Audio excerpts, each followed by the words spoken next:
so exciting. You know, we have not done a commander call in quite some time, and the promise we have is that we're going to be doing this probably about, once every 8 months to a year, because information, just, kind of gets stagnant after, kind of a year or so. But because we have your email addresses and we know how to contact you, we will be able to send you email updates as we go along.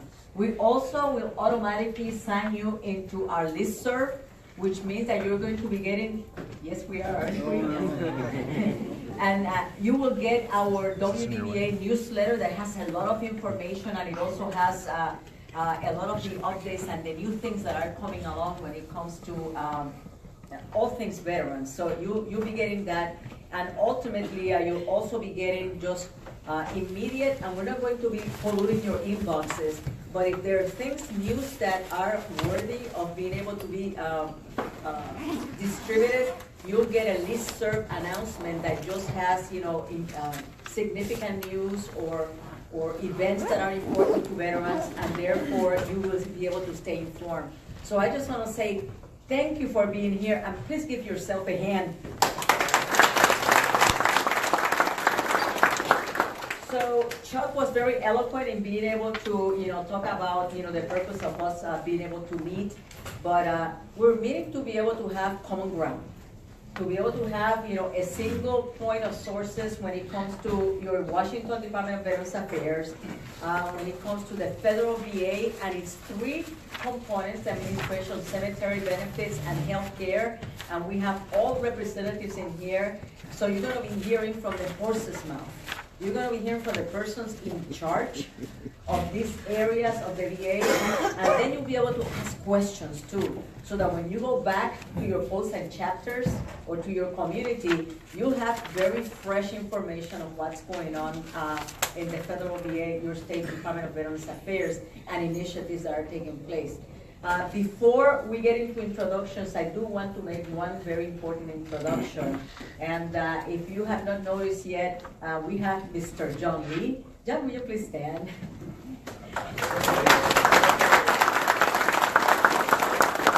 John Lee, some of you are new in the veteran scene, was my predecessor. He was the director of your Washington Department of Veterans Affairs, 22 years in the agency. And I'm going now on my 24th. It's pretty amazing, isn't it? And he's here to be able to present on some of the initiatives that are taking place, that he continues to serve veterans. He retired, and I said, No, he did not retire. He's now probably busier than he's ever been. So I know there's many of us, but I think it's important for everybody to know who's who and what agency you represent. So if you can just say your name and what organization you're with, and maybe your position with that organization, that would be awesome. And I'll start with me. My name is Alfie Alvarado, and I'm the director of your Washington State Department of Veterans Affairs. My name is Lisa Narciso, and I'm Alfie's executive assistant and also the women veteran coordinator for our state. Yes. Bob Jones, I'm the chair of the Veterans Affairs Advisory Committee. I also represent the AUSA here. I'm Celeste Ashworth. I'm with the advisory committee. I'm with meet John here. I represent the VFW. Tiffany Bonzo, Veterans of Foreign Wars, District 2 Commander. Delmer Clark, State Commander for the Veterans of Foreign Wars. Michelle Love, VFW, District 2 Senior Vice Commander. Yvette Brown Waller, Clark County Veterans Advisory Board. Jennifer McDaniel, Washington Department of Veterans Affairs. I am Assistant to Mary Forbes, and I'm also the chair of the State Veterans Employee Resource Group. Morning, Mary Forbes, Assistant Director for WDVA. Happy to be here. I'm Jim Sims. I'm Marine Corps League Olympia Detachment, Purple Heart, Gas National Commander, and a member of VLC. John Russ.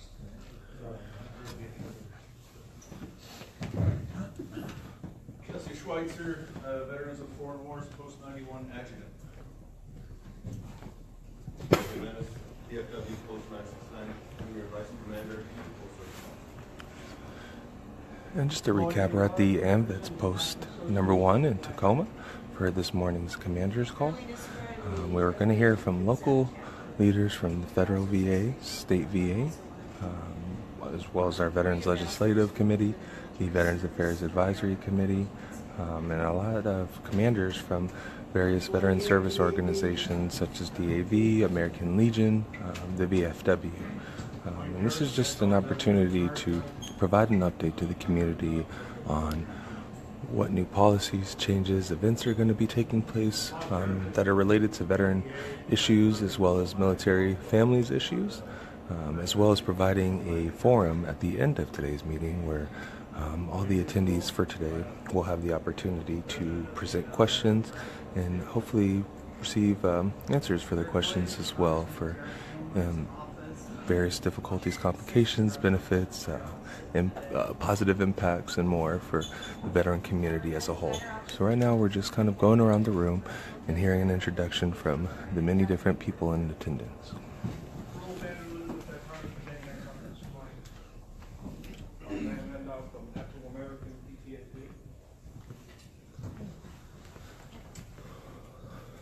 National President, African American Post-Grad Justice Association. Floyd Chapman, board member, AAPTSD, accredited attorney for the Veterans Administration and Veterans Claims. Otis Warren, state treasurer for the Vietnam Veterans of America and VLC. Pete Zills, Skagit County Service Officer. Good morning, my name is Elsa Wingert. I'm the director of the Soldier and Family Assistance Center at Joint Base Lewis McChord. I have a program that supports all the service members that are transitioning out of the military when they are ill, injured, and wounded. Good morning, Alicia Grady, Chief of Military and Family Programs at Joint Base Lewis McChord. Good morning, Cal Wade, Post 5, Second Vice. Bud Compton, American Express of the War. Rex Rogers, WDVA, Grant County Veterans Resource Office. Joe Rivera, VVA, Veterans Advisory Board, Grant County, and VFW Post Commander for the Quincy Post in Washington. Paulette Rivera, Auxiliary President, District 7, VFW. Good morning, I'm Steve Kubashevsky. I'm with Chapter 16 of Special Forces Association of Fort Lewis, and I'm also the web master for PTSD Anonymous, a program we started out at Madigan in 2008. John Lee from the West Care Foundation. We will hear more about our international nonprofit a little bit later in the agenda. Ray Switzer with the West Care Foundation, the Regional Vice President. Good morning, Robert White, transitioning Army officer, as well as represent AUSA DuPont Silicon Subchapter membership. And as I'm transitioning on the Army, I represent Edit Foundation as our VP of Programs and Community Engagement.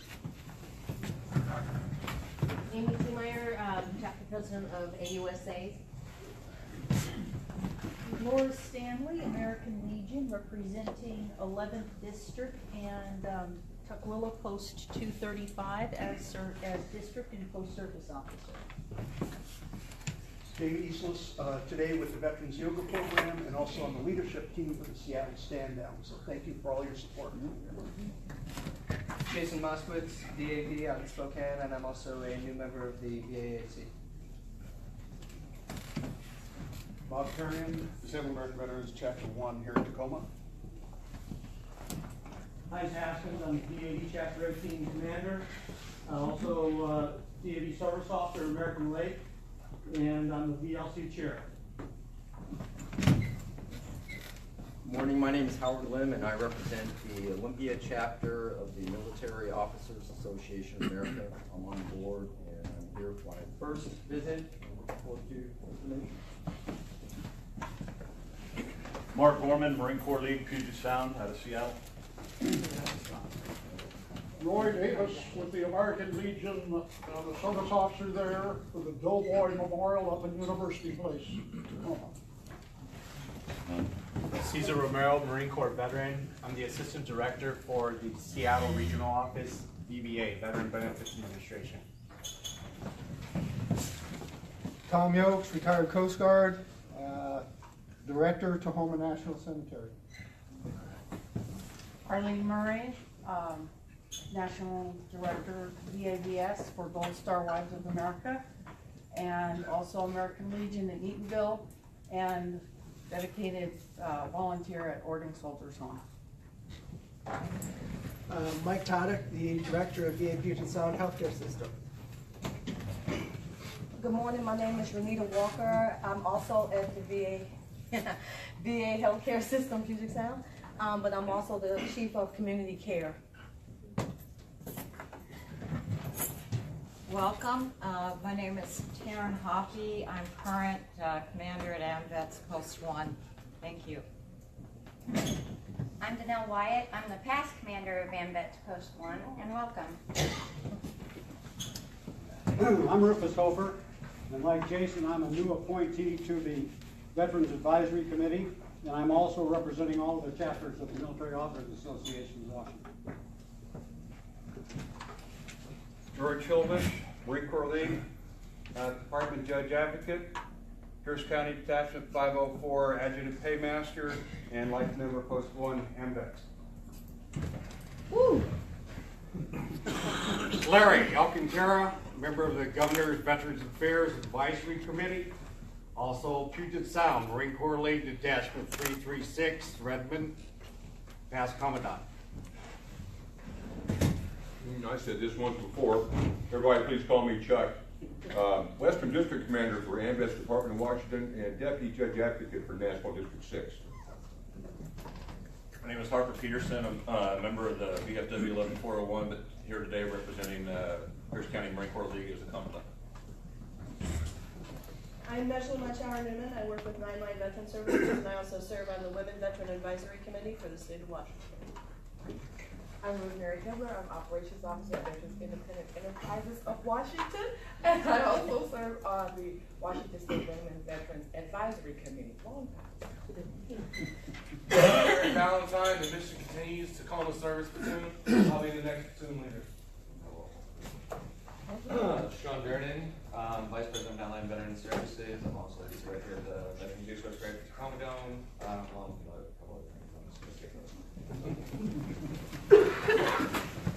Ken Lee, American Legion, alternate National Executive Committee. Bob Schwartz, American Legion Task Department Commander. Henry Hinton, State Service Director, AMVETS Service Office. Therese Williams, Assistant Department Service Officer for the American Legion. Good morning, I'm Henry Allen. I'm the second Vice Commander for NAVVETS and the Veteran Service Officer. Hi, John Ed. I am the Communications and Legislative Director for your Washington Department of Veterans Affairs. Saving the best for last. So I'm Erwin Vidalian. I'm Alfie's Chief Financial Officer. And we got 2 latecomers. Yes, John. I'd just like to make a statement for the record that we have too many Marines here today.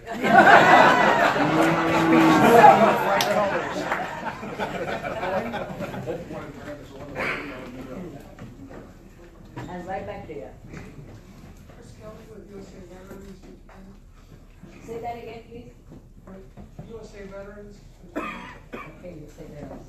Okay. I mean, ladies and gentlemen, we have the who's who of the Veterans Leadership of Washington State sitting in this room. Yes. So thank you for being here today.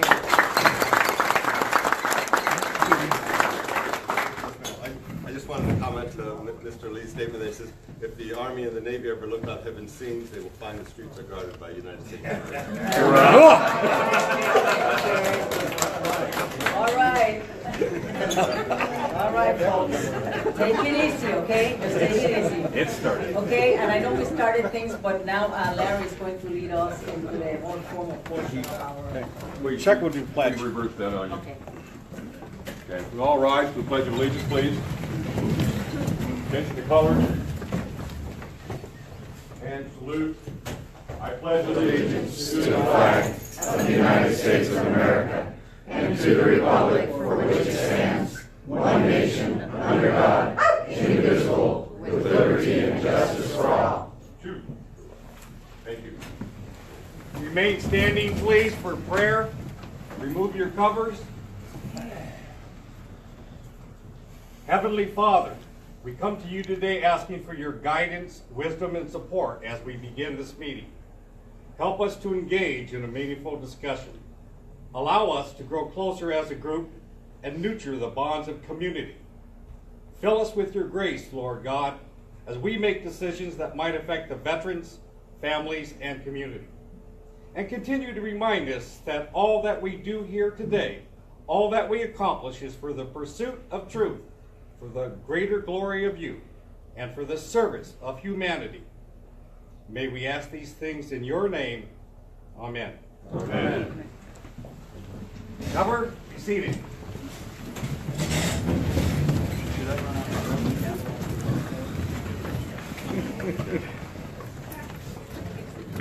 Can you all hear me without the mic, or do you want the mic? No. Mic. The Marines can hear me just fine. My name is Bob Jones. I'm the chair of the VAC, and I'm going to give you about a 3-hour presentation on what the VAC is all about. I wasn't going to do this for 3 hours until I figured out that we've got such a stellar group here. I think we've got them contained, don't we, John? Right here. So if I don't hit this table, I'll go around, and the first slide shows you what this is all about. The VAC, as you see it on this slide, is made up of people who I'm going to have stand in just a moment. So get ready to stand up and be recognized. There's 17 of us total around the state. We're not all here today. We split the duties, and we do serve after an appointment from the governor, as you know. I will tell you that I found out something. The governor doesn't sign anything unless Alfie says it's okay. So Alfie's really in charge of this whole thing. And last but not least, we have town hall meetings. On the next slide, you'll see the list of town hall meetings. And as you're reading that list, I want all the VAC members just to stand up and be recognized that you're here. Just please stand up and be recognized. These are your VAC members. And I want to make sure you know, thank you. I want to make sure you know that they represent you. I represent the Association of the U.S. Army. AMVETS is represented ably by my vice chair, our vice chair, Chuck Wharton, and our whip. We now have a duty title for Larry Alcantara from the Marine Corps. Larry is our whip. He's the one that whips everybody into shape. Used to be Owen, but Owen's now got a new job, so he's not a whip anymore. This is what we've done over the last year and what we're going to do over the next year. You can read that. You can see we're trying to go around the state. And we do that as a town hall meeting. It's not quite as big as this. We'll have anywhere from 40 to 60 people at a meeting. And they'll actually, on the next slide, you'll see what we do at the town hall meetings. But before we go to that, I'm going to ask for the next slide. If everyone's seen this list, make sure you know what's going to happen. Where do we get our VAC members? We get them from you. And what we want you to do, if you can, is work with us. And as it says there, before a town hall meeting, we'll work with you and find out what some of the local issues are. We don't have problems, we have challenges, and we have issues. After the town hall meeting, we put together some minutes, and we'll send them around to you. We'll let you see what's going on at the town hall in your area. And then we'll actually compile a list of those issues, and we present those to Alfie and through Alfie to the governor as appropriate. Most everything gets handled by Alfie, as you can well imagine. Next slide, please. We're recruiting. If you want to be a member of the VAC, just let me know. You're going to get my email address and my telephone number. But we want to make sure that the VAC representatives come from the organizations. So my guess is that if you want to be a VAC member, go to your organization leader and ask them. Put your name forward. And we take nominations all the time. Some of the best people in the world are on the VAC. We're going to engage with you. That's why you're here today. We're also going to work with you to make sure that we get 3 candidates so that we can pick the best of those of those three. So if you want to help us, start thinking of names that you'd like to put on the back. Next slide, please. That's me. That's Chuck. I only put my email address because Chuck wouldn't let me put his email address on here. He said it's private. That's my phone number. And you can see we've got a website. I don't have a picture of the website, but you can go on the WDVA website and you'll see the Veterans Affairs Advisory Committee. We'll leave that up just for a minute. You can copy that down. And anybody who wants a card from me, I'll be glad to give that out after the meeting. And also, sorry? Yes, the website to the back. It's a web page, basically, part of the WDVA website. I'd like to let you know that we'll be around during the meeting and after the meeting to answer any questions, but I'll take a couple now if you have questions of me regarding the back. No questions. Thank you very much.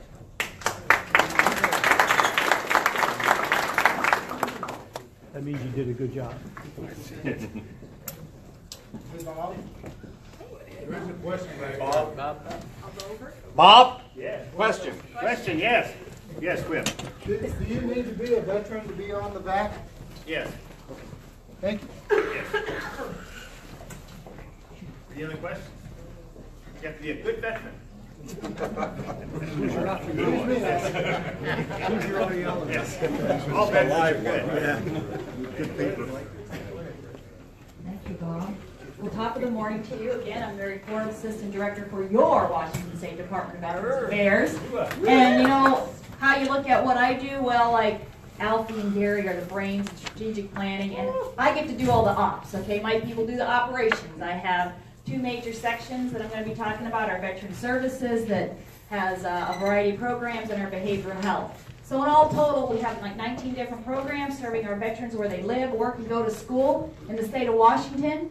And we're proud to say we serve about 300 veterans every day through all of our programs. One of the things that you might want to think about is what's our guiding principles, and as we go through this, you'll kind of see these things keep coming out. First of all, all of our programs are veteran/family centric. You know, that means that we put them in the middle because there's so many awesome organizations that support our veterans and their families that we really think about how can we put them in the center. The second thing is we are always creating partnerships, but not only partnerships, it's friendships. And that's what you see in this room this morning. We are friends. We had a common bond. I wore a uniform for 30 years, so when we meet, you know, we have an instant connection and we can make things happen. But those partnerships, back when I first came on, and John Lee was still the director, he kept giving me all this stuff to do. Okay, like as if I had a division staff. Okay? Yeah, that was it, okay? So what we were able to create many years ago is a partnership with West Care Foundation, because they're a very large foundation that's in 17 different states and territories, $90 million plus a year, but they knew how to go after grants. So those partnerships now have enabled us to grow. The third thing that's really important is that we always try to design our programs around customer service, one-on-one experiential. We want to meet folks, we want to have conversations with them, and we want to really help them one-on-one. So let's see, what kind of slides do I have? Some beautiful pictures. Uh-oh, see, gosh dang computers, they always get you. There we go, there we go, some pictures coming up. It's coming. Just some beautiful stuff. You know where we are down in Quince Street, southeast at Olympia. Next one.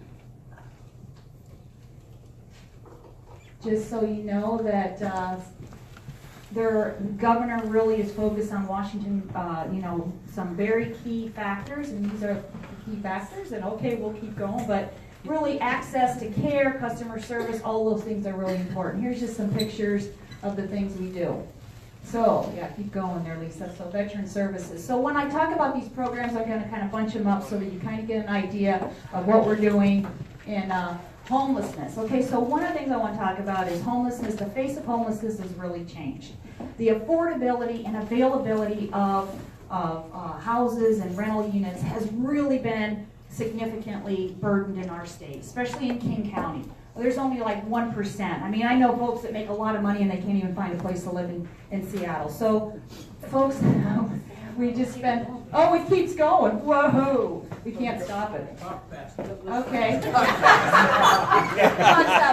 our homeless programs are very significant parts of us, and we always are spending time with the communities like we did last night, helping communities understand that veterans know what right looks like. They know what right looks like, and their healing process can really be accelerated by getting them connected to our great VA that they're going to be speaking, get the health care, get them there connected to benefits, get them connected to employment, and then get them into stable housing. We have a 60-bed homeless facility that is a grant and per diem facility up at Port Orchard, co-located with our Retzel facility. And we are seeing tremendous results with our folks transitioning into a permanent housing. That's maybe VASH vouchers, which is a Section 8 that VA controls with HUD, or in supportive families and veterans family grant, which is rental assistance. So these programs are very significant. Isn't this great? It's like entertainment. So I just wanted to talk about those homeless facilities. Here's Building 9. And that just kind of rolls up.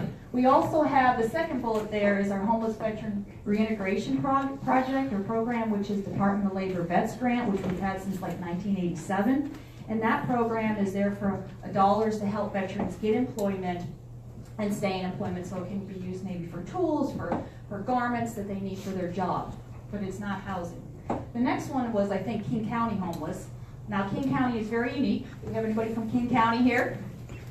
Yes? All right. King County is awesome because the people of King County voted on a levy back in 2005, which generates $7 to $10 million every year. And so with that, they have an amazing variety of programs, of which we become a subcontract WDVA and provide homeless programs outreach. We have a veterans incarcerated program, and we have a call center. So yes, you're all looking at that slide, huh? All that stuff. So King County is a very powerful place, and it's a best practice in the country. You see that through the efforts of those dollars, they can accomplish tremendous outcomes, and you can see that on their website, what they are able to do.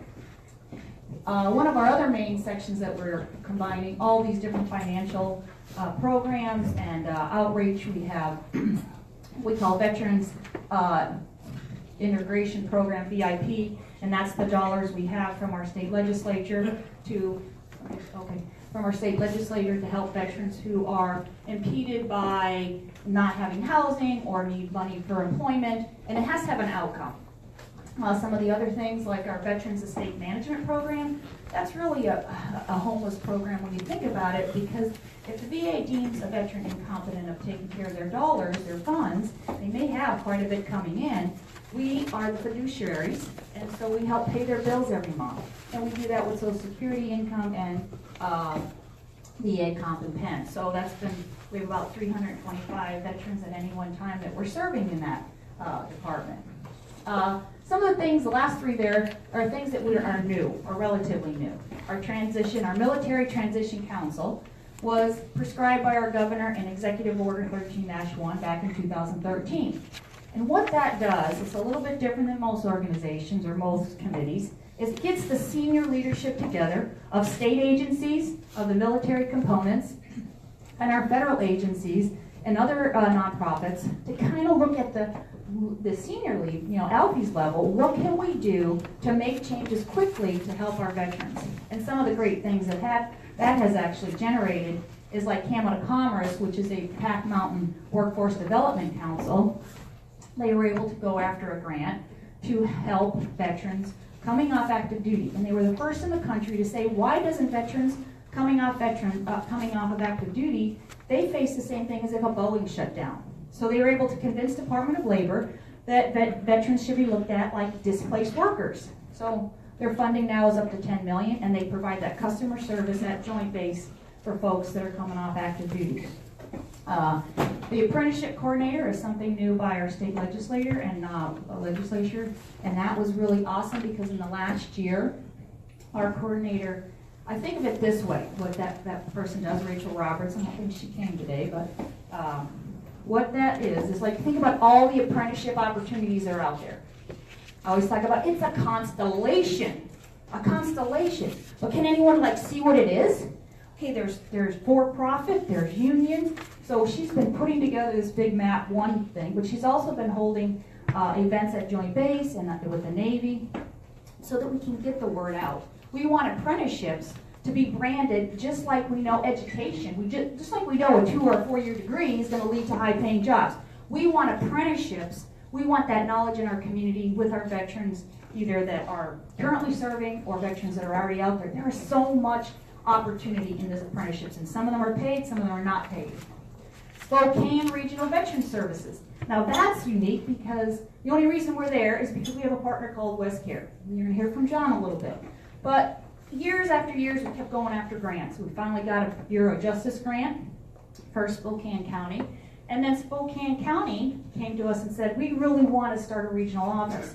So we were able to take one of our really awesome employees, Kat Nichols, and be able to put her in Spokane and help create the Spokane office with the county starting this January.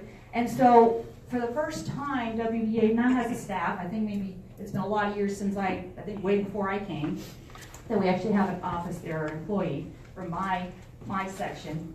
And so now she's able to start building the type of networks and the type of programs that we have over here. Veterans have always had access to them, but it hasn't always been easy. And so we're really excited to try to build out Spokane and the whole region over there. Next slide. Is it going to stop or is it going to keep going? So what do we do down in Olympia? And we have a call center. We have several other programs like our program with Department of Health. Is what we're doing every week is we're looking at all the folks that are going on to long-term skilled nursing facilities and are using Medicaid. And as you know, Medicaid is the payer of last resort. So if you use your Medicaid benefits, your estate is going to pay it back. Either you are or you possibly are going to lose your house because you have to pay that bill back. So what we do every week is we're scanning that, we're contacting veterans and their families, and we're helping them understand the return on the value to get it connected to their VA health care, to do the types of things like compensation and pension, to look at maybe they maybe forgot they had TRICARE or whatever because they used to have their own civilian stuff. So these programs have been very powerful and giving back to our veterans. In that program alone, we cost shift about $7 to $10 million a year. Okay, so you think about that. Well, it's not cost savings, right? But what the state is able to do is now help that many more Washingtonians who don't have, they help them with Medicaid, that don't have other health care like we do. So, lots of other things, veteran-owned businesses, transition program at Joint Base. We have one veteran there, or one staff member there. Let me just talk about our veteran service organization. We have contracts with our veteran service organizations, and they help us do the claims. In any one year, we do somewhere like 10 to 12,000 claims, but it's not us, it's the VSOs in our state. So kudos to our veteran service organizations that are out there, and the power there is that they're out in our community. They don't have to drive all the way to an office in Seattle or all the way to an office in Olympia. They're in our communities throughout the state. Okay, what else do we have? Next slide.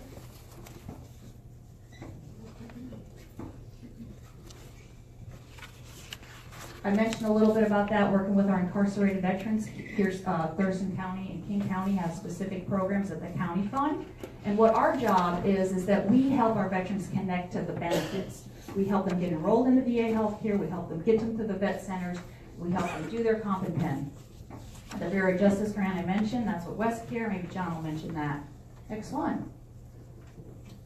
All right, this time, behavioral health, that's my other arm. That's Peter Schmidt, used to be Tom Schumacher long ago. Behavioral health is really about two things, two main concepts. One is the counseling part, and you know, we have mental health licensed professionals that we have throughout the state. Boy, that thing is real. It's like, come on, slide. Here we go. So we have our statewide counseling. We also have training, and that is the King County contract. They subcontract us with. So in King County, we do a lot of training to help educate first responders, school systems, other providers on war trauma and war trauma challenges. Special programs that we have there in the bottom. Through a state bill, there's a Traumatic Brain Council of Washington, And that generates from every traffic ticket in the state, there's like $2 that goes into this fund. And from those dollars, we're able to have an employee that is spending time going throughout the state, educating our veterans on traumatic brain and helping them connect to the VA to help them understand there are special things that they can use, like MP3 players or other diagnostic tools that can help them really with their traumatic brain injury. Ecotherapy. The other side of behavioral health is ecotherapy. And we know that when we are outside, we can heal, right? When we're in the sunshine, we're working in the dirt. So several of our programs, Veterans Conservation Corps and the Farm at Ording, they're all geared around getting veterans outside, getting them work, but it's also a good source of income in the future if that's something they want to look at. So farming has become one of those new trackways, because there's thousands of jobs in the farm lane, from everything from driving vehicles and transporting to planting to then delivering crops. So it's a growing field, and at Ording we have 5 acres now that's fenced in, thanks to a pretty huge grant from Home Depot and lots of volunteers. So, next slide. Oh, I saw VetCorps on there. I forgot to mention VetCorps. VetCorps is a AmeriCorps grant. It's about $630,000 a year, and AmeriCorps is a stipend program. So we have 50 veterans or spouses that are in 43 different colleges and universities across the state, and they provide a peer-to-peer program where they know, that when you have that conversation with another veteran, you will believe them and you'll help lead them back to health care benefits and other programs to help them get back on the track. So I talked really fast. Had a lot of coffee this morning. I didn't want to bore you. I wanted to keep it lively, like some Good Morning America show. So, did I forget anything? I could talk a little bit about some of the things we're going towards. Should I talk a little bit about that? I know Heidi might talk about it. We have our legislator gave us some, or looks like they're going to be giving us some money. You're going to talk about this new program, the peer-to-peer, Heidi? Yes, I am. Okay, I'm going to let Heidi talk about it. Because she's like, she's like the future. Okay, I'm still us. So, yeah, I gotta separate them. I can't keep all the stuff in my head. Like Heidi has so much stuff in her head with all these bills. I can't do it. But what we're trying to do, one of our business models, I did mention this earlier, but our business model is OPM. Other people's money, okay? Since I've come there, we have not got any more state dollars. Okay, and the cost of living's gone up, the cost of salaries. But we have grown because of these grants that we've gone after, because of grants that our partner has gone after, and because of contracts from different counties. So I just want you to know that we're constantly do that. We're constantly looking at opportunities. Right now, our grant and per diem, we had to put a NOFA in for our 60-bed grant and per diem, and we're waiting. We're pretty sure, we're pretty hopeful, we're confident. But we also have our Department of Labor HVRP grant out there. We put in this year, last year it was $300,000. We put in for $500,000. We've got our fingers crossed for that one. What are your very easy questions that you're going to ask me about veteran services? Yes, ma'am. I have 2 concerns or questions. In my experience working with the veterans in the state, there are 2 things that I think that we as a community could look at that would be tremendously helpful. And the first one is Social Security. If we could help educate our VSOs, or if we could designate someone to work with, like the SOAR program that Ray did, we've had a lot of success with some of our incarcerated veterans, getting them access to not only their veteran benefits, but their Social Security benefits. That has been tremendously helpful, but the verbiage is a little bit different. So if you're not familiar with the process, you can stymie the process, or you can actually hurt the veteran trying to go for those benefits. So if we as a community could look at Social Security and educate our community about how to get access to those benefits in coordination with our benefits, it's tremendously helpful. And the other thing that in the last probably 18 months has become more of a concern, I'm finding a greater division between people who are at that access point for homeless services, and then the group of people that are in the 20% range, from 30% income to about 50% income, who don't qualify for some services because they make too much money, but don't have enough money to be stable. And if we could have some sort of budgeting education or budgeting programming that we could coordinate with these, because part of the problem is they don't know how to make good decisions. And if we could help educate them and empower them to be able to do those things themselves, I think that WDVA is a great way to coordinate that, because that's where they end up hitting. You know, they get to a spot where they've got $4,000, $5,000 a month coming in, but they can't figure out how to get their rent paid and their cell phone and, you know, all of that. So if we could kind of look at those things and be able to help educate our community on how to make good decisions, I think for that group of people that are struggling but have the wherewithal to be able to do something, it would be tremendously helpful. Awesome question. So 2 parts. So I'll talk about SSI, SSDI, and then I'll talk about your second part. So the first part is, you know that you have Social Security insurance, but a lot of folks and a lot of veterans don't know that they have Social Security disability insurance. And we have embarked with SAMHSA many years with Ray and John Lee and Alfie, this program called SOAR. It's called SSI, SSDI, okay, that's 2 big programs, Outreach, Access, and Recovery.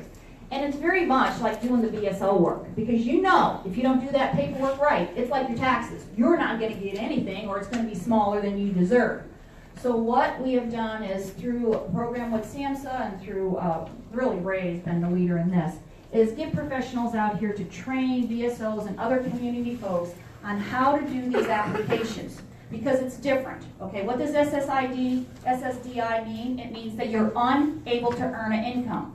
It doesn't mean you're earning an income, because folks on active duty, the law was changed so that they could also be eligible for this. It means you're unable to earn an income, perhaps because of your injuries. You don't have the pace, concentration, and focus to do a job. Perhaps you're unable to go out into the public and stay with folks. So it's a very powerful program. We have been successful. We've gone along, done a lot of training, but we need BSOs to want to do this work. This is volunteer work. There's no new money to help pay for volunteers to do it. But you have to have, just like when you're doing your BSO paperwork, you have to have a lot of attention to detail. Because you're not only telling the SSI, the Social Security folks, how ill you are, you have to define and let them understand how you're unable to function and be employed. That's different, okay? And you have to have affirmations from doctors or nurses or PAs that describe that. So it's a very powerful program. We've tried to expand it, but you're right on. That is an untapped potential that you as partners and stakeholders, if you want to engage in that, we would love to try to arrange further trainings to do that.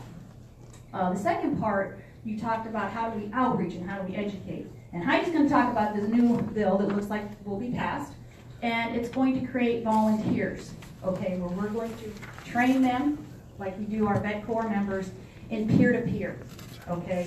And that's going to create a whole variety of opportunities in our community to train folks that want to be volunteers and want to have that one-on-one conversation. Talked about that earlier. That's one of our major guiding principles. It's the one-on-one customer service experiential event that veterans and their families have that help them make decisions and help lead them to helping make the right decision. So I think we're on track to help do that, but it's going to take a lot of volunteers that are going to want to do this work. Alfie, did you want to add any of that? Yeah, okay, we got to move. All right, I'm talking too long. Oh, hard questions? All right, go ahead. Yes, sir. Jason Moskowitz. I had a question. You mentioned the incarcerated vets reentry program being in King and Thurston counties. I was curious if those resources were available at any of the other jails in the other counties, and if not, if we're thinking about expanding that, maybe to the east side, Spokane. I know that we have the regional office there. Right. There are other counties, I think there's 7 counties in all that have programs. Those are the 2 counties where we're a subcontractor. Kitsap County, Spokane County, there's some things going down in Longview. So really, and this is an important event. This is up to county leadership. It's up to the, the commissioners and so forth and so on to be able to do either veteran dockets, the reach into the prisons and specifically the jails is up to the counties if they want to participate. So yeah, we are constantly having conversations. We're constantly trying to encourage. But if the county doesn't want to invest in that right now, then we just continue to try to influence. Yes, sir. I know you since like what, 1990, when we were on active duty. You used to help me with my active duty soldiers. Yes, yes. Long time ago. What's the current status of the veterans courts across the state? Veterans courts. So there are 7, I believe, if I'm accurate. There's 7 courts right now.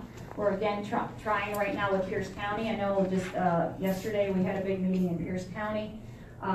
Again, we're constantly trying to have conversations. Over in Spokane, they'd really like to have. Yes, sir. Do you want to answer? There is a vets court in Spokane. And that's for the higher level, right? And they're trying to do lower level courts as well. So again, these topics are so important, but it takes a lot of effort to influence decision makers and to help them set up a program that is going to meet the demands of whatever their dollars are available in that county. Okay, there are grants that they can go after. We encourage that through a national program, and but again, if you're willing and you're able to help do some of this influencing and peddle, come talk to me. Yes, ma'am. What is the WDVA outreach, and can you describe it for Clark County and the rest of Southwest Washington? Clark County is a great place, and we used to have a contract with Clark County. Clark County subcontracted to us, and we actually had a veterans benefits specialist down there. But Clark County just made decisions, as all county has to. So right now, we don't have an employee down there. We continue to outreach as we can. We work with the public housing authority down there. They have an awesome public housing authority. But again, our capacity to have full-time staff is based on a county wanting to help us or do that work, or a grant, going after grant money. So we're always available, our 1-800 line, we're always available to come down there to work with community partners, but that's where we stand with Clark County. All the way in the back, yes sir. We focus a lot on the post 9/11 veterans and transitioning. Are there any initiatives for the pre-9/11 veterans and their transition? Because I have seen many of them still want to go to business or still find jobs. There's only one organization I know, Washington State Economy, works with them, but all the money and the grants are going to post 9/11. So is that for employment specifically? Employment is specifically. So, we have our workforce development systems in our state, and everyone is eligible to go there. So there's a whole variety and plethora of workforce development / workforce resources out there. So it's not like we're not wanting to help them. There's certainly plenty of programs, like our Building 9, our homeless program, they can participate in that. Almost all of our programs they can participate in. So they're really not limited to just the recent veterans. Questions? Other questions? Yes? I'm a full-time student, so a lot of times the themes that the schools are pushing are equity and inclusion and cultural competency, but somehow they leave veteran out of that. And I feel that as veterans are a protected class, what are some things that there are out there or that we could do to better inform schools about veterans? What school are you at? I'm at the University of Washington. Oh, okay. University of Washington Tacoma has a big veterans program. We have our vet corps member that is there. So maybe we need to connect afterwards, because this is one of the things our vet corps members that are located at colleges and universities. The question was about how do we educate our colleges and universities. So first of all, we have our vet corps members that are out there, and they're doing just an awesome job. But that doesn't mean everyone knows about it. But 2, we've also worked at the strategic level or ALFE level, creating partnerships and basically commitments. And I don't know how many colleges and universities we're up to, like 45 or 50, where they have signed off that they're making the commitment to create space for veterans and create programs and focus groups for veterans. So we're doing a lot. We just got to make sure you know about it. So I think I'm going to get the rug pulled out here and get the big hook. Last question. These are great questions, though. Thank you. I just wanted to pass some information on because somebody asked about the jobs. I run a Marine for Life luncheon at the Pyramid Ale House down in Seattle on the first Wednesday of every month. Starts from 11 to 1. We have Amazon, Microsoft, all the employers looking for employees. I've reached out to WorkSource. They bring guys from JBLM up, Bangor, different Marine. It's designed by the Marine Corps Commandant, but We open it up to all branches of service for people to come. We've got Army guys, Air Force guys, getting them jobs. You know, we've got Amazon's probably our biggest link with Microsoft. They do strictly military recruiting. You know, they're looking for guys getting out of the military. But that's every Wednesday, first Wednesday of the month at the Pyramid Ale House. You can look it up on LinkedIn, Marine for Life, Seattle. Thanks, everybody. Thank you. Thank you, Mary. So we're going to make a shift in the schedule to be able to make sure, I know that you all are dying to hear from our VA partners. So we're going to move the schedule up to be able to get Cesar Romero to present on behalf of the Veterans Benefits Administration and the regional office. Then we'll follow with Mike and then Tom from the cemetery, and then we'll catch up again with the state portion. So Cesar, thank you for being here today. Thank you, Alfie.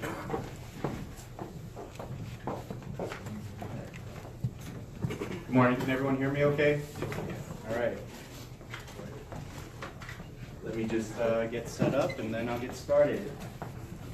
I really want to answer questions, so I'm going to breeze through the PowerPoint, but please, if you have any questions about the PowerPoint, please feel free to ask.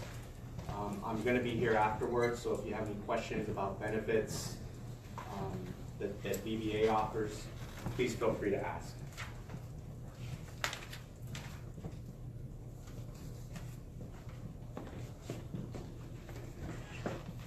Okay, well, first of all, I'd like to say thank you, everyone, for allowing me to participate in this event. My name is Cesar Romero. I'm the Assistant Director for the Seattle Regional Office, WDVA, Veterans Benefits Administration. My particular responsibilities with the Seattle Regional Office is processing claims. I'm responsible for the two divisions at the Seattle Regional Office that processes compensation claims, that processes appeals, that processes VNRE claims. We have another assistant director position open. They will be responsible for like HR, support services, information technology, all within the Seattle office. But me, I'm responsible for, like I said, the claims processing side of WDVA. Our director, or the Seattle Regional Office Director, Pritz Navaratnasingam, he's actually, he was scheduled to attend this event, but he's in training in Florida, so he apologizes for not being able to attend. So I just wanted to kind of go over just some of the facilities that we have. Now this represents the state of Washington. Not only does it show WDVA facilities, but it shows some of the medical centers that we have. It also shows some of the our regional office cemeteries, our out-based community offices. Our main VA facility is in downtown Seattle at the JFB Federal Building. But we also have a claims excuse me. We also have a claims processing center, which is located in SeaTech, directly across from the airport. We also have an outreach facility at Bremerton, as well as JVLM. We have a small presence in Spokane, Washington. However, we do plan on increasing the amount of employees for WDVA that are in Spokane. Not only through VNRE services, but we also plan on increasing the number of claim processors that we have out there, as well as military service coordinators, people that essentially do our outreach for our office. We're trying to, like I said earlier, we're trying to expand our presence in Spokane. At the same time, we're also trying to have more of a larger presence at our military facilities. We're in the process of hiring more military service coordinators for our JBLM location, and then after that, as a secondary priority for our military service coordinators, we plan on having hiring 3 MSCs, military service coordinators, for our Bremerton office. Next slide, please. So these are just some of the my VA objectives. It's strategic partnerships, working with people in the community, working with our DSOs, with our congressional liaisons, to improve services to our veterans. We're also looking at performance improvement. Right now, the VA is going through a large transition in terms of production requirements for our employees. Support services, we're also looking at improving just our support services to make sure that our employees, the ones who process our claims, have all the equipment necessary and programs necessary to be efficient and essentially to process more claims with a high quality rate. And then, as you can see in the triangle, we have improving the veterans experience as well as improving our employee experience. Our number one priority is obviously improving the veterans experience, but we also too have to take account into our employee experience. I want to make sure that when our employees are out and about dealing with the veteran, dealing with the claimant, that they give that veteran the service that they deserve. And I'm a veteran myself, so I take that one really, really personal. Next slide, please. So this is a snapshot that our director receives. It's called the My VA Daily Snapshot. It could be broken down to an individual team within our RO, to the entire RO itself, to the nationwide itself. It's just it's metrics that are based on customer service input. Especially when you have a veteran come into our office or when you have a veteran contact our call centers, how is that customer service? How is the veteran treated? How are they? What did they think about that call and that interaction with that VA employee?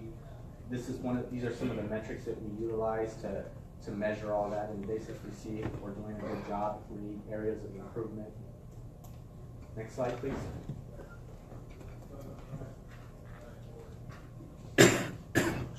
So this is just some of the accomplishments that DVA has made last fiscal year. I'm going to kind of go into some of the accomplishments that the Seattle Regional Office has had, but I just wanted to show, last year we completed 1.3 million claims, which transitioned to 5.76 million issues in fiscal year 16.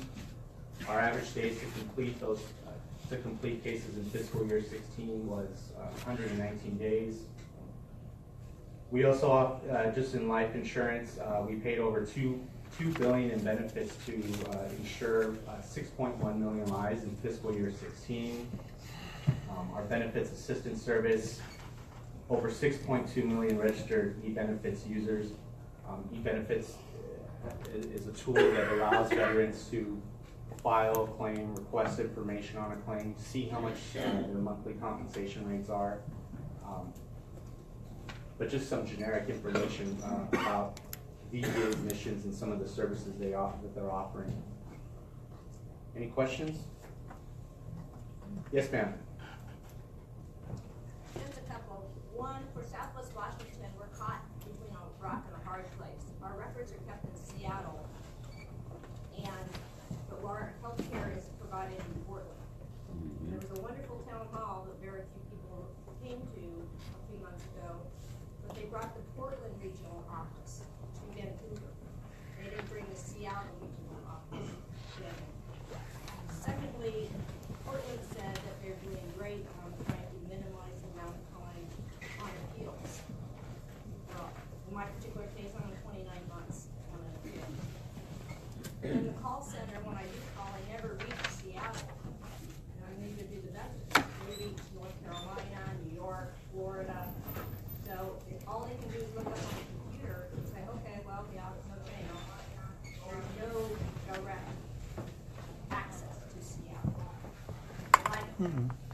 So I'll try to repeat every question, but please, ma'am, please correct me if I'm wrong on any of those.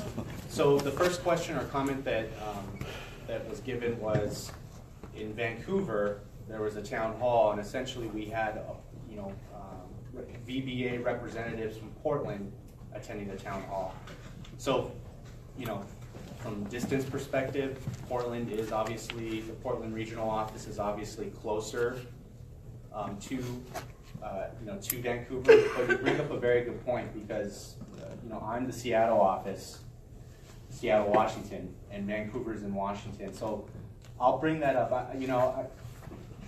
I know they've been doing that for a while. Portland has been attending those town hall events for a while, but that doesn't mean we can't change it, and it doesn't mean that we can't have a presence there. What I will do is I'll bring that up to my director as well as the director of Portland, so that we should have a presence out there, especially if we have veterans that are coming in into the Seattle RO, or their claims and services are coming to the Seattle RO. But that's a very good point. And then your second question was about appeals.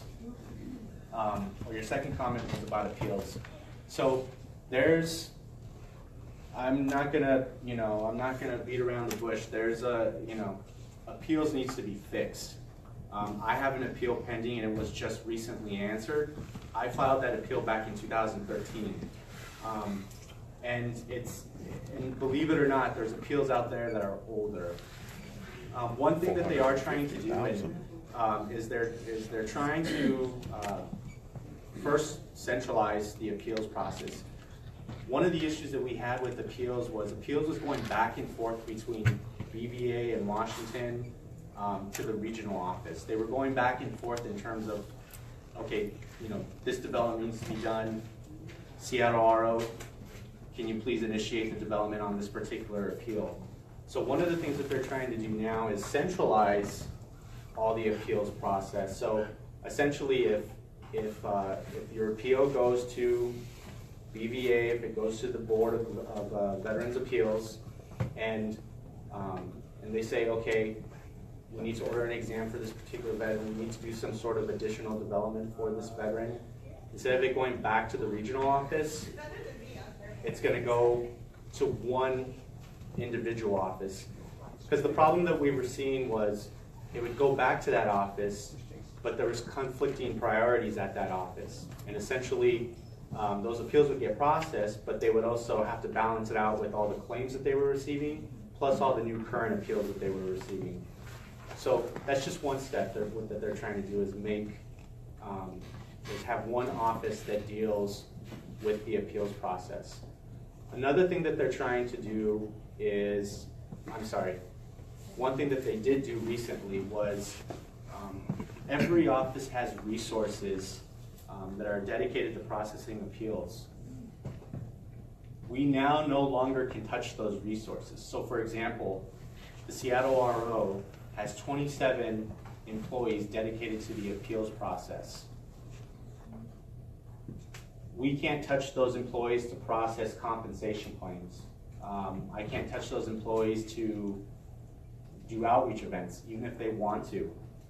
They are dedicated strictly to appeals, and that's every single office. An issue with that was, prior to them making that mandatory was, you essentially had employees, hardworking employees dedicated to the appeals process, but 60% of the time they were doing appeals. They were processing claims, but they weren't doing appeals 100% of the time. So with this new measurement, or with this new strategy, it's okay, these employees, whatever that number is, they're dedicated to appeals, nothing else. And they report actually to the office, to the appeals management office in DC. They don't report to me or to my director anymore. They have a supervisor, which is the appeals management office. Ma'am, and then your third comment was about the call centers. So call centers, there's we have a call center in Philly, we have a call center in Nashville, and we have a call center in Phoenix. The Seattle RO was at one time selected to receive a call center. We've been told that call center is on hold right now. and we, unfortunately, we still don't have an answer as to whether or not we'll be able to move forward with the call center.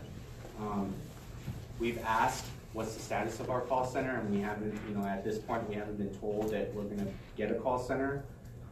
The priorities changed as far as hiring. So we have the space for a call center. We were going through the hiring process to hire call center agents.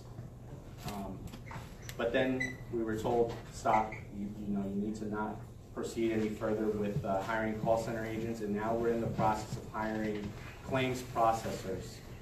The Seattle RO right now is in the process of hiring 52 brand new claim processors. So that's where we're at with the call center. We haven't been officially told that we're not going to get a call center. We've just been told it's on hold right now. But the way that the call center works is, regardless of your location, you're realigned or you're sent to someone, whether it's in, like you said, North Carolina, Philly, Nashville, or Phoenix. You're designed to go to an available representative, and I believe right now the average wait time for those call centers is 90 seconds. Ma'am, did that answer everything? Thank you.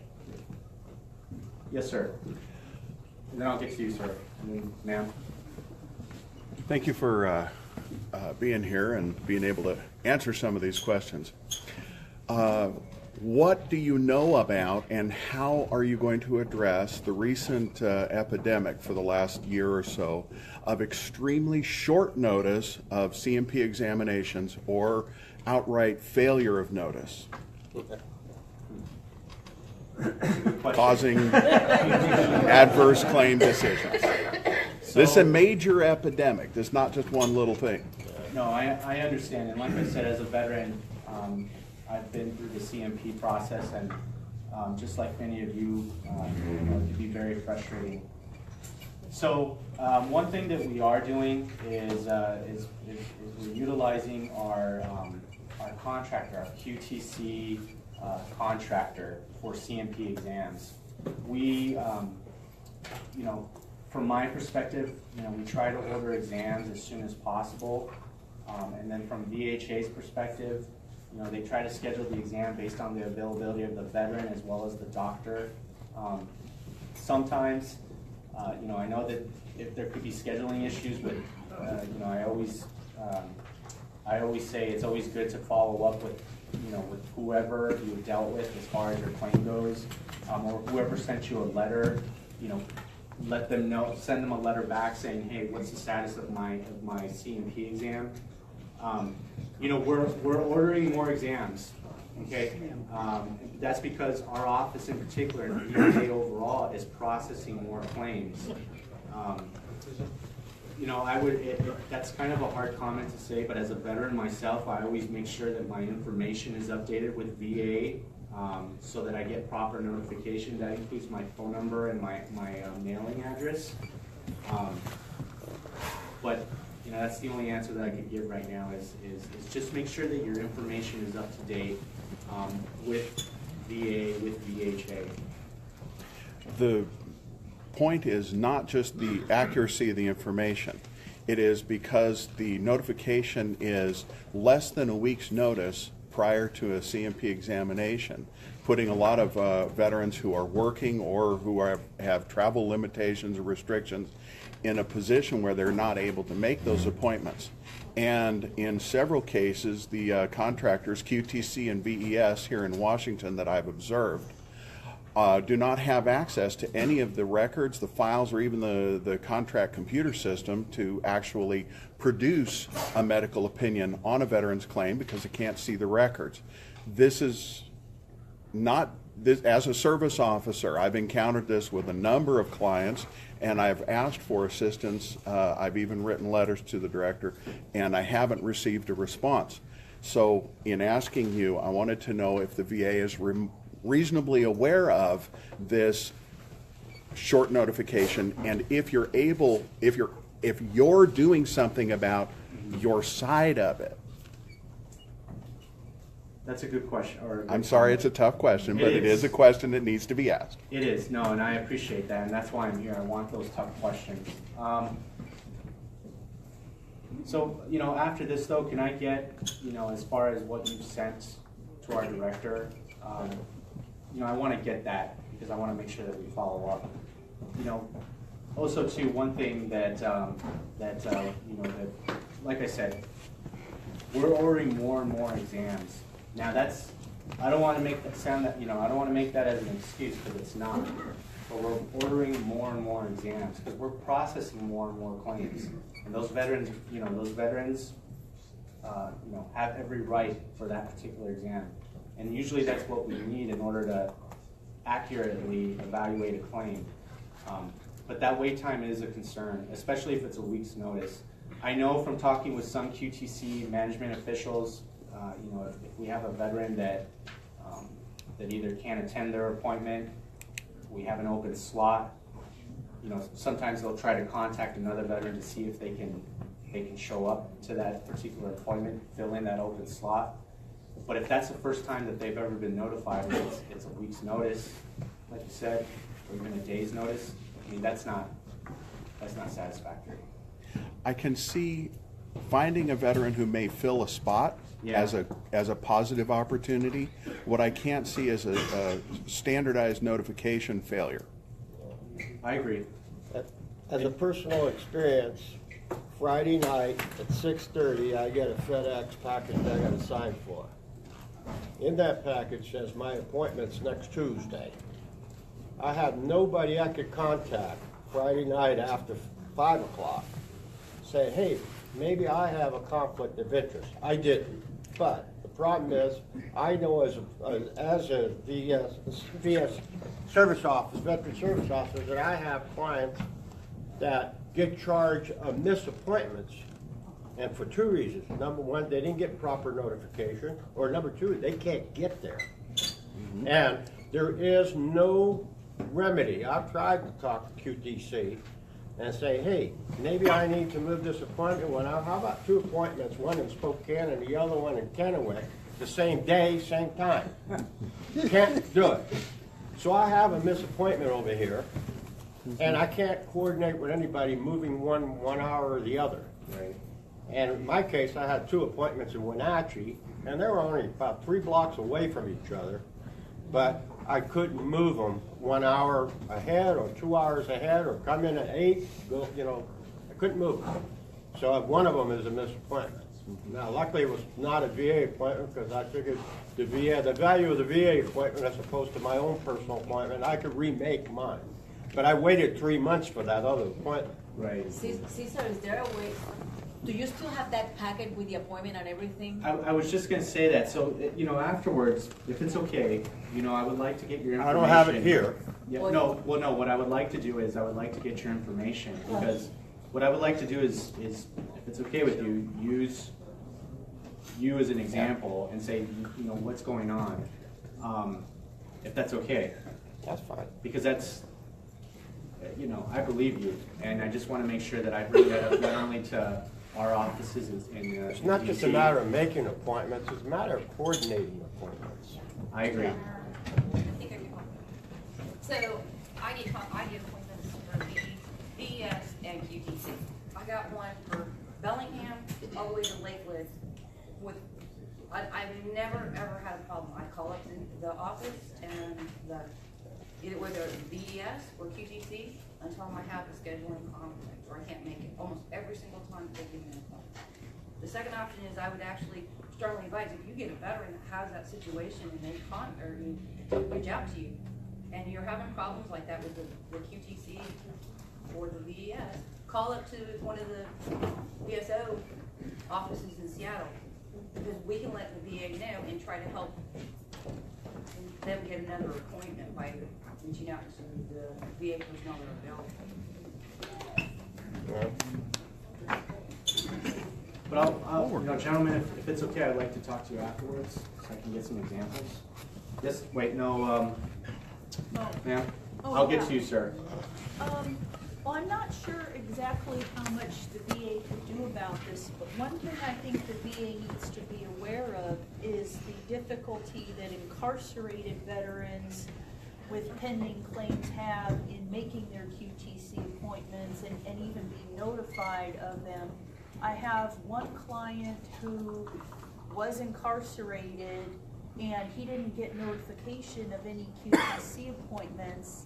But I mean, it may not have been for the VA's lack of sending that out, but he was told by the Department of Corrections that he, an indigent veteran, would have to pay $500 to have somebody take him to that appointment. And I think that's really something that the VA maybe needs to be aware of and accommodate as far as that veteran population not having the same sort of access to be able to comply with the claim, with those kinds of claim requirements. And from what you were told, he was told that by someone from the Department of Corrections?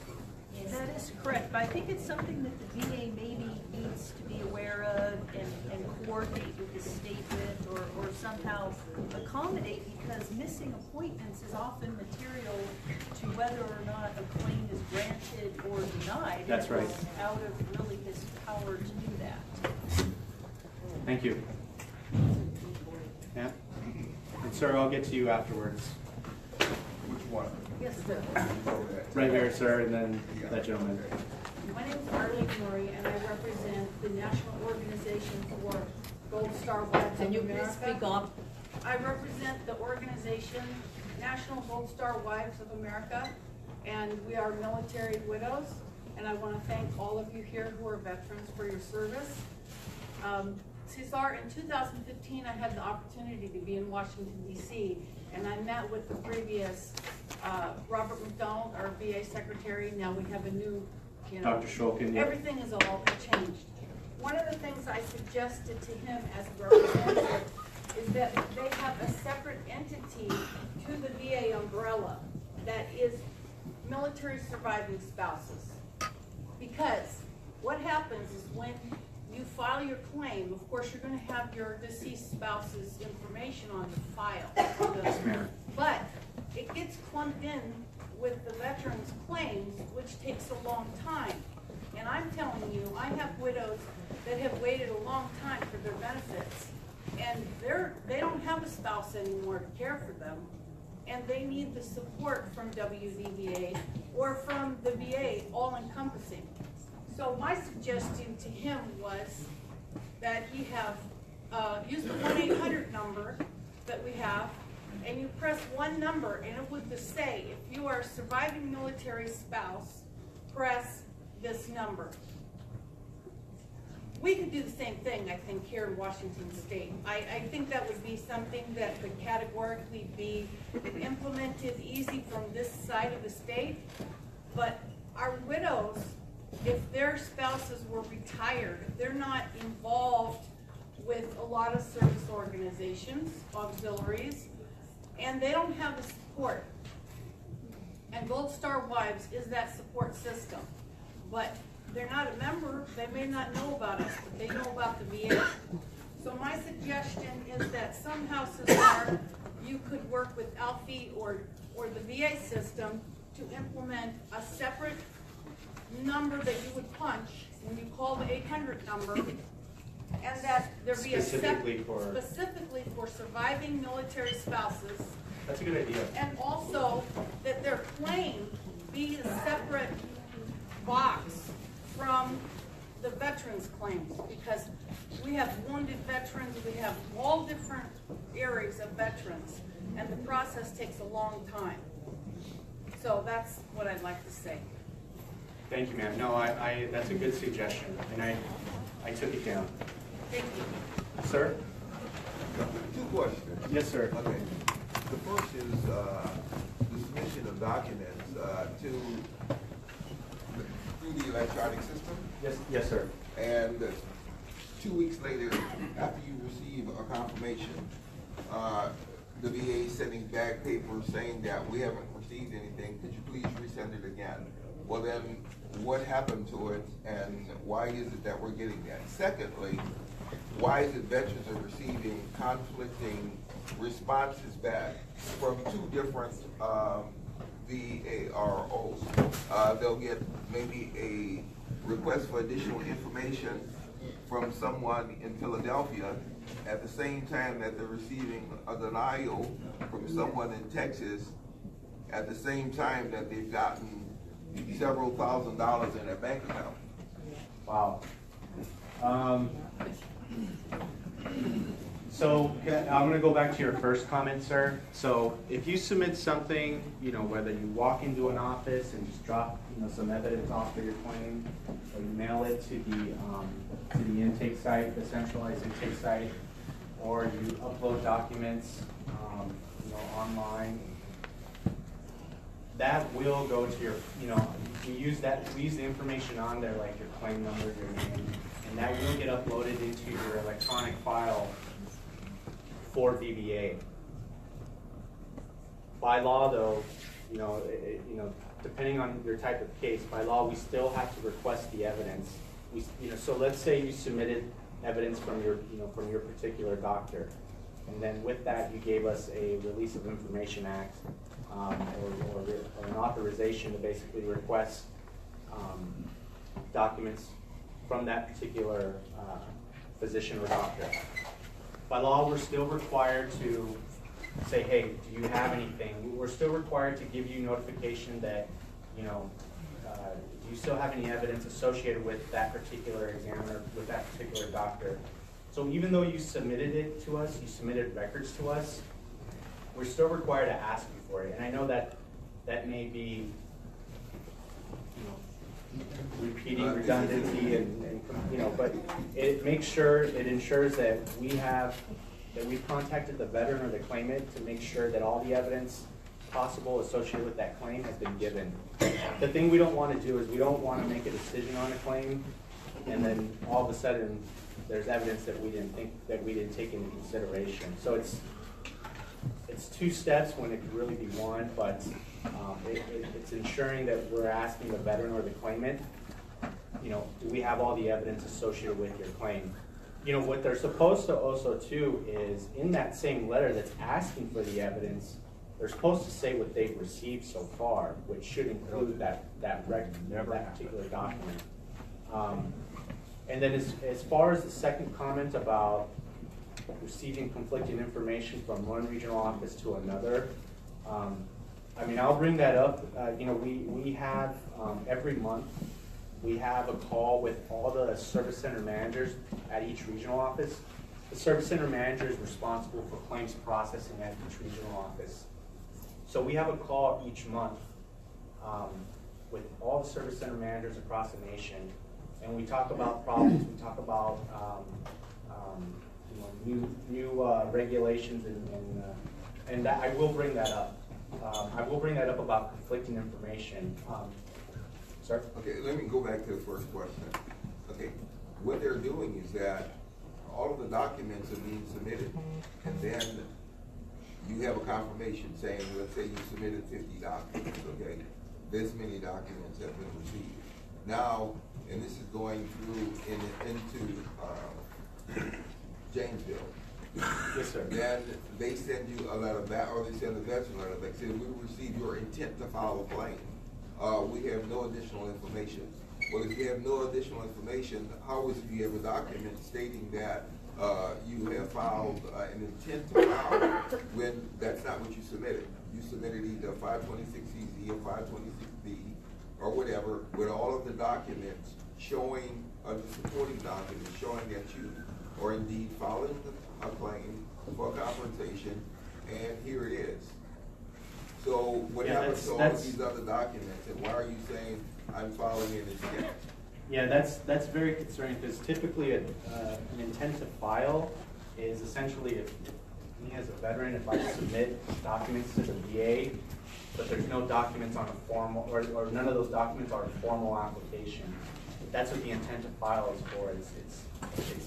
You sent us information, you sent us documents, you didn't send us an official formal application for benefits, so we're assuming that this is your intent to file. You know, here's what you need to give us. But I will bring that up, sir. I will bring that up with leadership and our intake sites, at all our intake sites.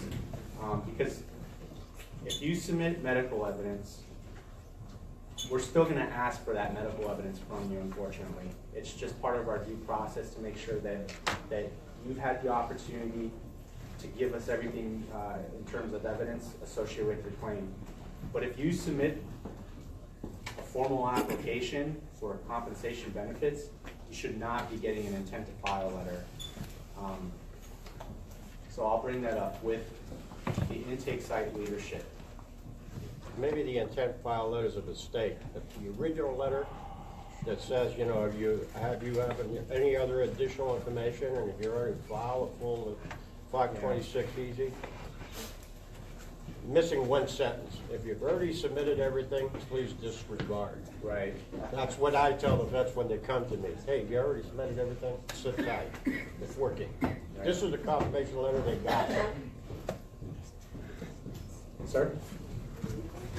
I'd like to echo what this lady over here was talking about Yes, sir. incarcerated veterans. Oh, yes. I'm lead service officer in Stafford Creek Penitentiary. And probably 40% of my claims I have pending due to lack of C&P and, of course, the veteran unable to go to a QTC appointment or anything like that. Because they're incarcerated? Because they're incarcerated. Or receive correspondence. Yeah. So the due process of, or the duty of the VA to represent incarcerated veterans, I think, is slipped here. We need to get people coming into the penitentiary to do the C&P and QTC. I agree, and I'll bring that up to my leadership. I mean, ideally, we would need more, we need more doctors, we need more claim processors, and but we need to make sure that we take care of those veterans as well. I'm sorry, we need to. Can I get one more question? I don't know if it was next. Sir?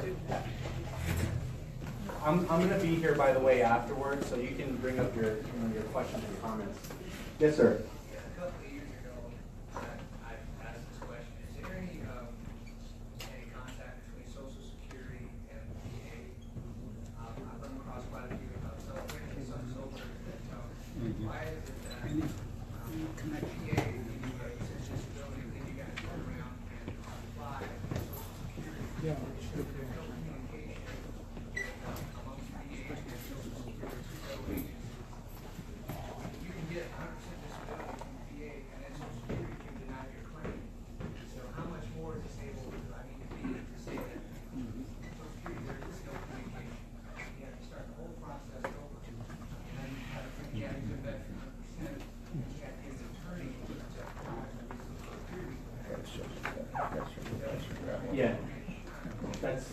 So his comment was, is there any communication between VBA and Social Security? Essentially, for Social Security, you can obviously get Social Security benefits, disability benefits. Sometimes the VA will say yes to disability benefits, but Social Security may say no or have a different response. So the communication that we do with Social Security, it's requesting medical records from them, requesting exams from them.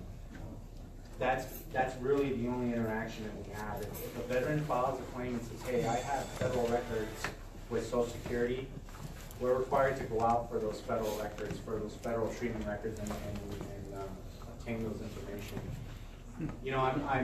Sir, that's a good suggestion and a good comment, and I do know the leadership here at our local office or at our downtown office for Social Security, and I will mention that. I'm going to be very honest with you. I'm not sure how they evaluate, how they come up with their disability ratings. All I can say is, for VH or for VBA, it's is it related service, secondary service, presumptive condition.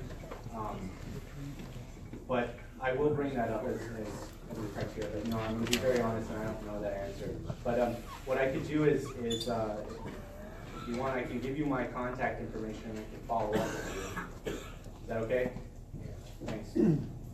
So I don't know how much time I have, but I'm just going to talk about, I just want to talk about 2 more slides and then and talk about the Seattle office. So, you know, these are the top 10 priorities. Some of these have been completed, and some of them haven't. But the accountability legislation, which is something I'm in particular a fan of, that was recently signed off, and that's establishing the Office of Accountability and Whistleblower Protection in the VA. Another thing that we're looking at is with some of their concerns is appeals modernization. Just the appeals process needs to be fixed, and there's no doubt about that. And that's one of the top 10 priorities for our secretary. Another thing that I want to discuss is accelerating DVA performance on claims. So essentially, increase quality, increase the number of cases that are being processed. Rightfully so, more and more veterans are filing claims, and we need to process more and more claims. Next slide, please. So with the Seattle Regional Office, our benefits and services provided, we have the Veterans Service Center, which processes veterans claims. Essentially, if you're out of the military and you file a claim, it goes to our Veterans Service Center. We have the Disability Rating Activity Site. They process nationally all the Army cases for soldiers that are being medically discharged. So if a soldier is being medically discharged around the nation, being medically discharged from the Army, their claim comes to our office here in Seattle, to our Disability Rating Activity Site. And then we have vocational rehabilitation and employment services. Improving the veteran experience and increasing our outreach. I'm a big proponent of being out in the community, working with our VSOs, working with our congressional liaisons, dealing with the veterans. I really like that, and that's one thing that we're trying to increase is our presence out in the community in the state of Washington. Improving the employee experience, making sure that our employees are properly trained to do their job right the first time. And then partnership and stakeholder engagements. Some of you are part of our CVEX. At our regional office, we conduct a bi-monthly VSO meeting, and then we hold quarterly meetings with the Joint American Indian Veterans Advisory Council. Next slide, please. So I just wanted to talk about, really quickly, just some of the things that we've done here in the office. So like I said, I'm responsible for the claims processing portion of the Seattle Regional Office. So I'm in charge of the NRE, the Veterans Service Center, and the Disability Rating Activity Site. And one thing that I'm doing with our leadership is I'm looking at ways with our leadership over those particular divisions. I'm looking for ways to be more efficient, looking for ways to improve our customer service to our veterans. And quite frankly, I'm looking at ways on how we can complete more claims than the month before. So our service center, our Veterans Service Center, so far fiscal year to date has processed 20,000, a little over 20,000 cases. Our Disability Rating Activity Site has processed over 18,000 cases, and that's fiscal year to date since October. Our quality as a station is 96.5%, and that's national quality. So that's quality that is being conducted, quality reviews that are being conducted from people outside of our office. It's not me who never processed a claim conducting a quality review. Our local appeals team, our appeals team of 27 employees has processed a little over 3,000 cases, 3,000 original NOD cases. Our VNRE services has had 256 positive outcomes. Their quality outcome accuracy rate is 97.5%. We are in the process right now of hiring 52 brand new veteran service representatives. Those are our claim processors. We are, like I said, in the process of hiring 52. We still are on, we're still We're still planning on opening up a call center here at our office. However, we've been told to stop all hiring activities. But like I said, we haven't been officially told that we're not going to get a call center. I know that was previously passed by Fritz, that we're going to be getting a call center. And that's all I have. Any questions? Is it okay? I'll be guys take a long Okay. Well, again, my name is Cesar Romero. I'm going to be here afterwards. If you want to exchange information, I'm available to you. If you ever have any ideas, any suggestions on how to improve claims processing, DVA claims processing, I'd love to hear them. Again, I'll be here and I'm going to be available if you want to talk. Thank you, everybody.